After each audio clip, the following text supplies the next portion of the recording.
Hi, it's me Katwini. Alam kong hindi pa ako kilala ng karamihan pero tara, samahan niyo po ako sa kaganapan ng aking buhay.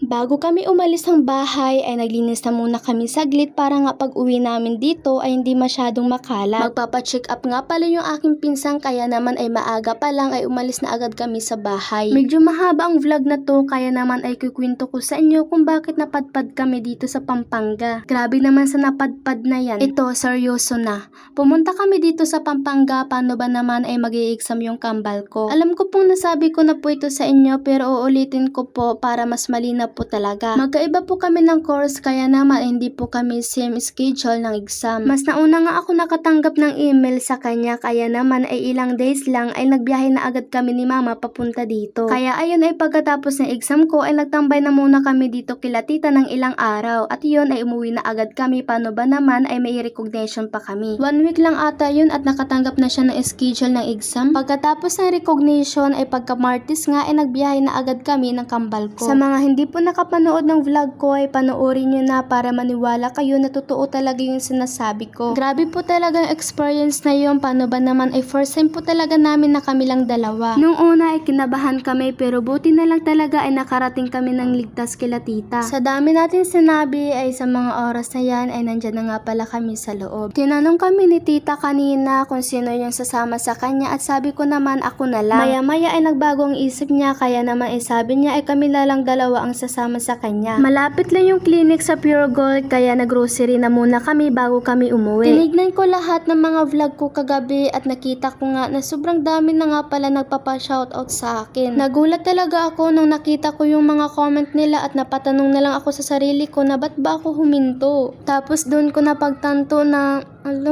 kagabi ko lang po talaga makakatwini napansin yung mga comment nila na ang dami talaga. Kahapon yata yun mga katwini na tumawag sa amin si mama at sinabi nga niya na may lumapit raw sa kanyang boy. At tinanong pa nga kung anak daw niya si Katwini. Tapos yun nga, sinabi niya kay mama na i-shoutout ko daw siya. At ako naman to na sobrang na-touch talaga. Thank you.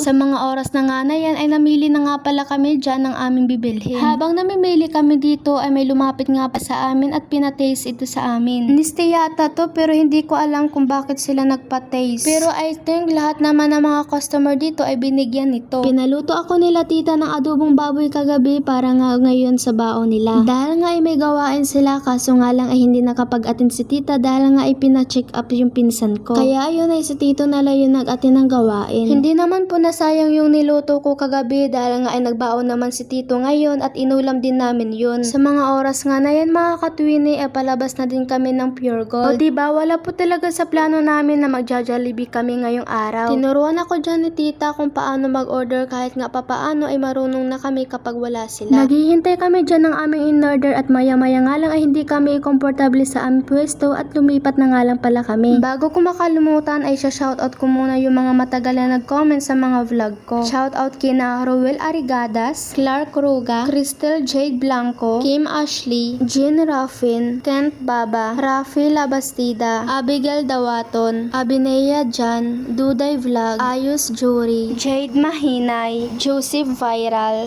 Jay Alvarez Bandujo, Candelario Rosan. Thank you so much po sa patuloy na suporta nyo. O siya hanggang dito na lang muna. Don't forget to share, like, and comment. Thanks for watching. Bye!